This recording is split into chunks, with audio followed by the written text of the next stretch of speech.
شهر الخير أتانا يملأنا حبا إيمانا وهلال بالأفق يلوح موعده قد حان الآن أهلا شهر الخير أتانا.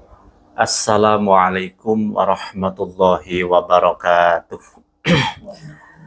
Bismillahirrahmanirrahim. Alhamdulillahi rabbil alamin. Wabihi nasta'inu ala umurid dunya waddin.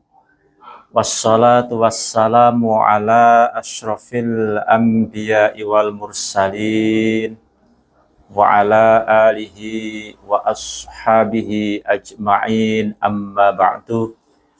Para pemirsa kaum muslimin muslimat rahimakumullah, meneruskan kajian kita kitab Lubabul Hadis, yang mana pagi ini kita akan mengkaji bareng terkait fadilatin nikah, terkait keutamaan nikah.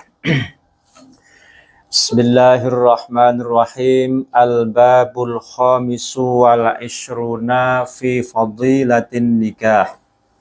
Al-babu utai bab al-khamisu wal ishruna kang kaping selawe iku fi fadilatin nikahi, ing dalem nerake kautamane nikah. Bab ke-25 kitab Lubabul Hadis menerangkan tentang keutamaan nikah. Sebelum kita ke hadis pertama, Rasulullah bersabda, ini ditulis dalam kitab Tanqihul Qaul oleh Imam Nawawi, syarah kitab Lubabul Hadis.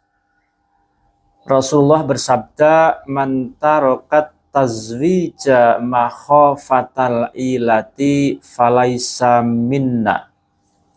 Barang siapa meninggalkan pernikahan, barang siapa tidak nikah, tapi tujuannya karena takut fakir, karena takut miskin. Barang siapa tidak menikah karena takut miskin, falaisa minna, bukan termasuk golongan umat Rasulullah. Tapi kan ini karena takut miskin. Maka dalam Al-Quran itu ada ayat, iyakunu fuqara'a yughnihimullah. Maksudnya kan menepis supaya jangan sampai orang nikah itu takut miskin. Dalam Al-Quran, iyakunu fuqara'a, ketika orang itu miskin kemudian nikah, yughnihimullah, akan diberikan kekayaan oleh Allah Subhanahu wa taala. Lah ini hadis ini menerangkan mencegah nikah, bukan karena mencegah asal nikah. Menurut kitab Ihya, dalam kitab Ihya karya Imam Hujjatul Islam Al-Ghazali. Bismillahirrahmanirrahim. Qala an-nabiyyu sallallahu alaihi wasallam, at-tazwiju barakatun wal waladu rahmatun fa akrimu auladakum fa inna karamatal auladi ibadatun. Qala wis ngendika sapa an-nabiyyu sallallahu alaihi wasallam, dengan Nabi sallallahu alaihi wasallam, at-tazwiju utawi nikah iku barakatun barokah. Wal waladu utawi anak iku rahmatun rahmat.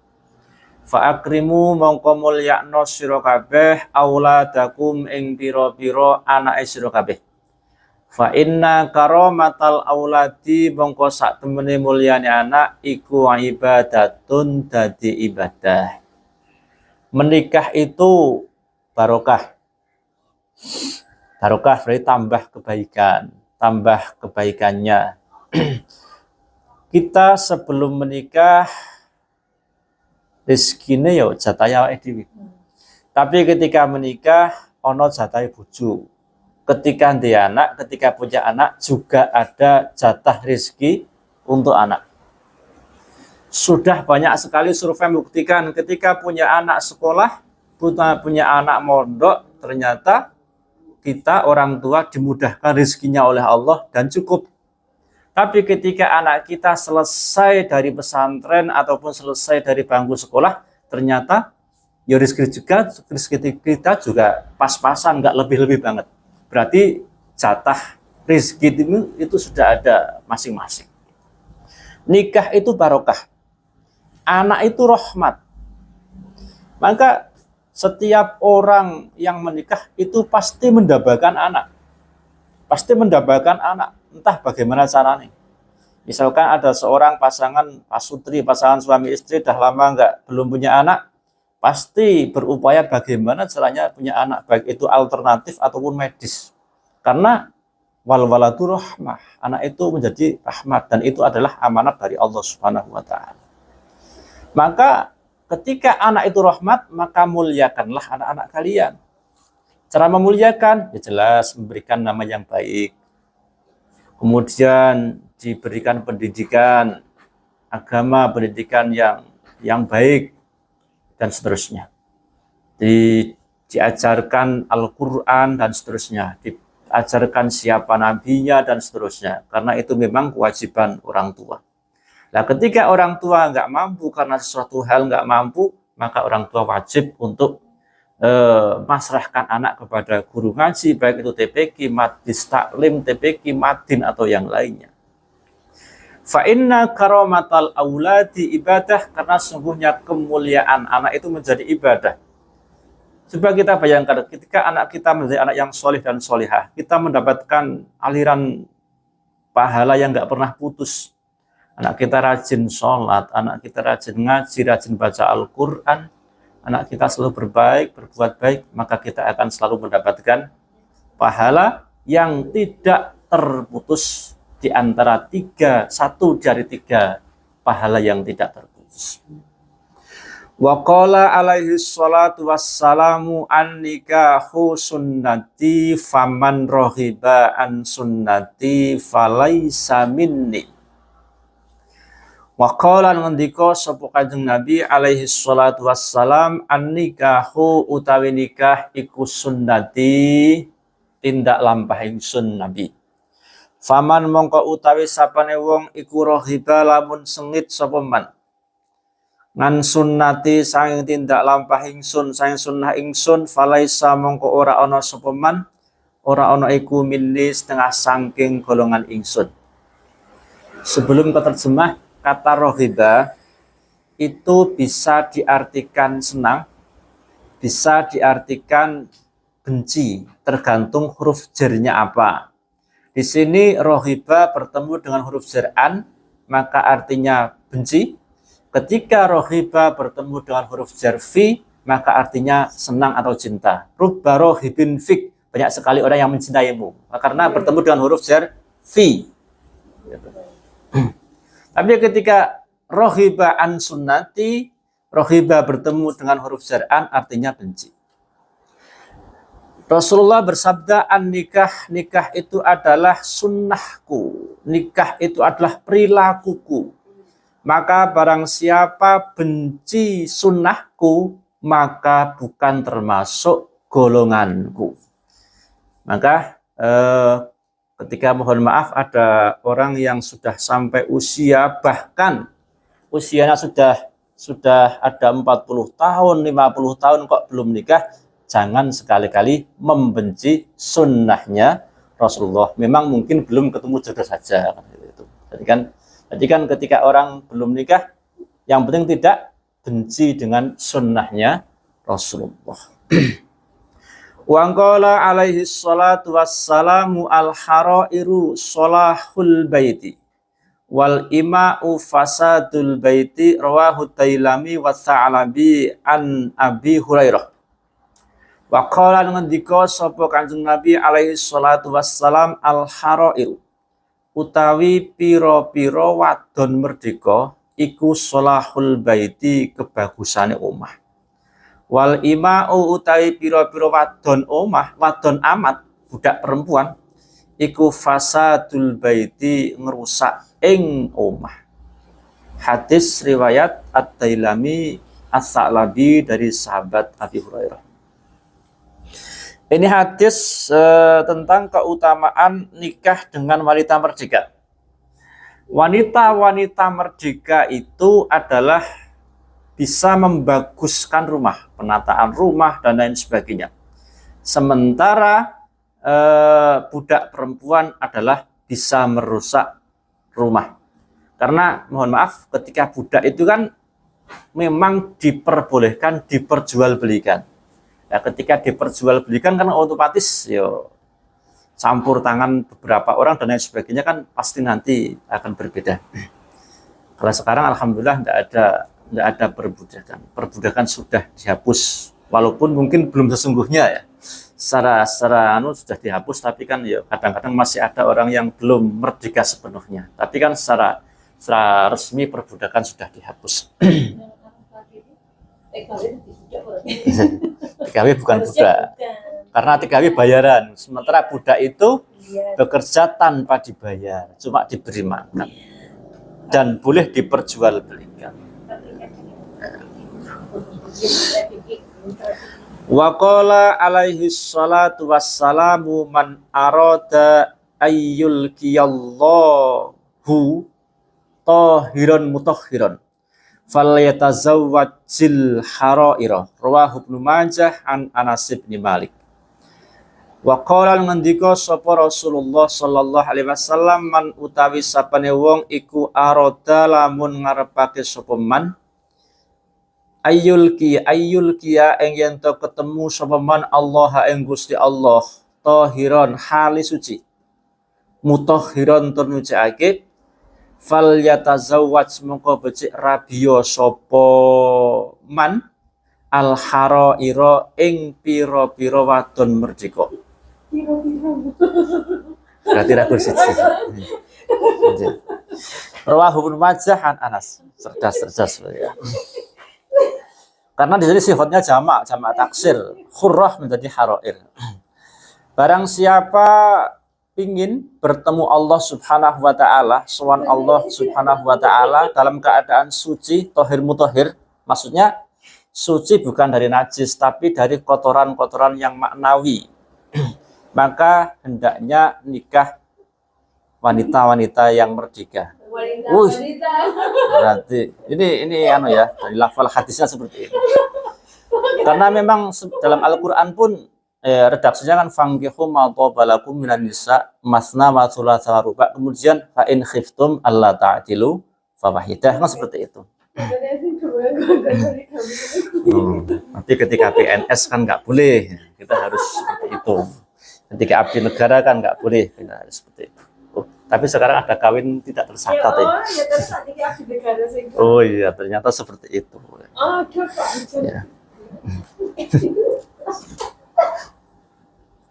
Alasannya menikah dengan wanita merdeka itu suci dan mensucikan karena di sini wa makna thaharahuna as-salamah minal athamil muta'alliqah bil furuj. Karena toharoh di sini adalah tentang keselamatan dari dosa yang hubungannya dengan kemaluan. Karena ketika nikah dengan wanita merdeka itu lebih terjaga daripada nikah dengan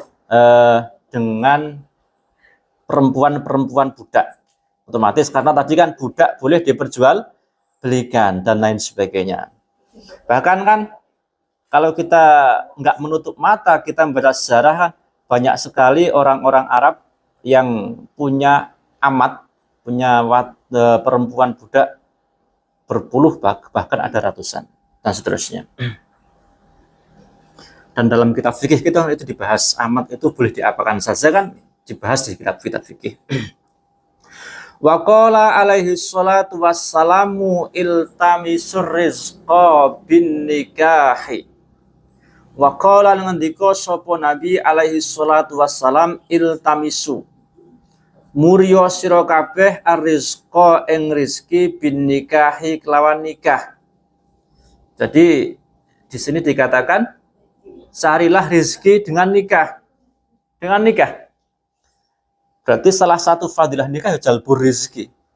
Salah satu fadilah nikah adalah menarik rezeki karena otomatis rezekinya akan ditambah. Bahkan dalam riwayat yang lain, riwayat Imam Al-Bazzar, bahkan dawuhnya tazawwaju ya'tikum bil amwal. menikahlah maka engkau akan mendapatkan harta. Wow, ini luar biasa. Memang ya nikah itu syariat Islam, syariat yang mutaqaddimah juga mutaakhirah. Memang banyak sekali hikmahnya. Di balik pernikahan banyak sekali hikmahnya, termasuk mendapatkan tambahan rezeki, karena setiap orang itu punya rezeki sendiri-sendiri. Dalam permulaan juz 12 itu kan Allah berfirman, wa ma min dabbatin fil ardi illa 'alallahi rizquha wa ya'lamu mustaqarraha mustawda'aha wa mustawda'aha kullun fi kitabim mubin. Setiap binatang melata rezekinya dijamin oleh Allah, apalagi manusia. Berarti semakin banyak keluargane, menurut ayat ini kan semakin banyak jatah rezeki nih.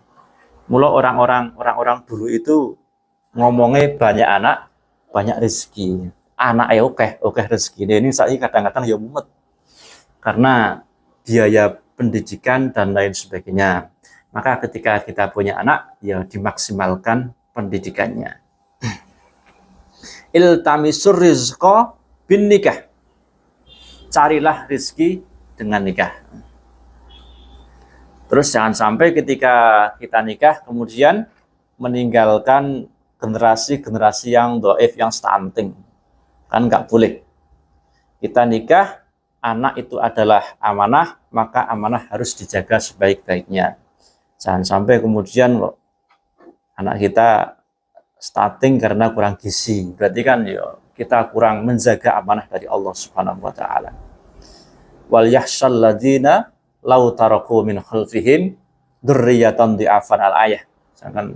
Kita jangan meninggalkan generasi kita, anak-anak kita yang dhi'afan, yang lemah fisiknya, lemah ilmu agamanya, dan lemah yang lainnya. Menjadi generasi kita generasi yang lebih baik. Waqala alaihi salatu wassalam, man tazawwaja faqad u'tiya nisfal ibadah. Rawahu Abu Ya'la an Anas bin Malik. Man utawi sapane wong iku tazawwaja lamun nikah sapa man, faqad u'tiya mongko teman-teman diparingi sapa man nisfal ibadati ing separone ibadah. Orang yang nikah, maka ia diberikan oleh Allah separuh ibadah. Berarti orang yang nikah itu menyempurnakan separuh ibadah yang belum disempurnakan oleh orang yang belum nikah. Maka sering ketika penghulu atau kepala KUA menikahkan atau siapapun yang menikahkan, ada dawuh faqadis takmala nisfal baq. Ketika orang itu nikah, maka telah menyempurnakan separuh agamanya yang belum disempurnakan ketika orang tersebut belum nikah. Hadis riwayat Abu Ya'la dari sahabat Anas bin Malik. Wa qala alaihi salatu wassalamu syirarukum azzabukum. Syirarukum utawi elek-eleke sira kabeh iku azzabukum. Azzabukum itu artinya bujange sira kabeh. Artinya enggak pernah menikah. Sejelek-jelek kalian adalah orang yang enggak pernah menikah. Rawahu Abu Ya'la dan At-Tabrani dan Ibnu Adi dari Abu Hurairah. Jadi umat Rasulullah yang jelek itu adalah yang enggak pernah menikah. Apalagi yang enggak pernah menikahnya karena ia rohibaan sunnati, dia yang benci kepada sunnah Rasulullah. Wa qala sallallahu alaihi wasallam syararukum uzzabukum wa aradilu mautakum muzzabukum. Wa qala ngendika sapa Rasulullah sallallahu alaihi wasallam syirarukum utawi ala-alane sira kabeh iku muzzabukum bujange sira kabeh. Wa aradilu mautakum utawi luweh asor-asore pira-pira wong matine sira kabeh iku muzzabukum bujange sira kabeh. Rawahul Ahmad an Atiyah bin Busrin. Sejelek-jelek umat Rasulullah itu adalah yang lajang, dan sehina-hina kematian umat Muhammad adalah orang yang mati sebelum menikah. Orang yang mati sebelum menikah. Walaupun besok di surga itu mendapatkan jatah untuk nikah karena syariatun mutaakhirah. Tapi kan ya semoga yang belum menikah mendapatkan umur panjang dan segera menikah. Dan segera mendapatkan jodohnya di dunia wal akhirah. Wa qala alaihi salatu wassalamu syirarukum uzzabukum raqnatani min mutaahhilin khairun min sab'ina raqnatan min ghairi mutaahhilin. Rawahu Ibnu Adiyyin an Abi Hurairah. Wa qala ngendika sapa Nabi alaihi salatu wassalam, syirarukum. Ini hadis ini di bulan Barin sampai 3 kali. Sirarukum utawi ala-alane sira kabeh iku muzabukum bujange sira kabeh. Rok ngatani utawi salat 2 rakaat min mutaahhilin. Saking wong kang duweni bojo, saking wong kang keluarga, iku khairun luwih bagus min sab'ina tinimbang saking 70 apane rok ngatan rakaate min ghairi mutaahhilin saking wong kang durung keluarga. Masya Allah, jebule nikah itu ganjarane gede tenan. Saelek-eleke sira kabeh iku bujang, lajang. Terus dawuh Nabi, salat 2 rakaat dari orang yang sudah menikah, baik laki-laki maupun perempuan. Salat 2 rakaat bagi laki-laki dan perempuan yang sudah menikah itu lebih baik daripada 70 rakaat dari sholatnya orang yang belum menikah. Luar biasa. 70. Tur ibadah enak. Masya Allah. Luar biasa. Seperti itu. Jadi nikah itu hikmahnya luar biasa. Syariat Rasulullah yang disempurnakan, Masya Allah, pahalanya Masya Allah luar biasa besar. Masalah luar biasa.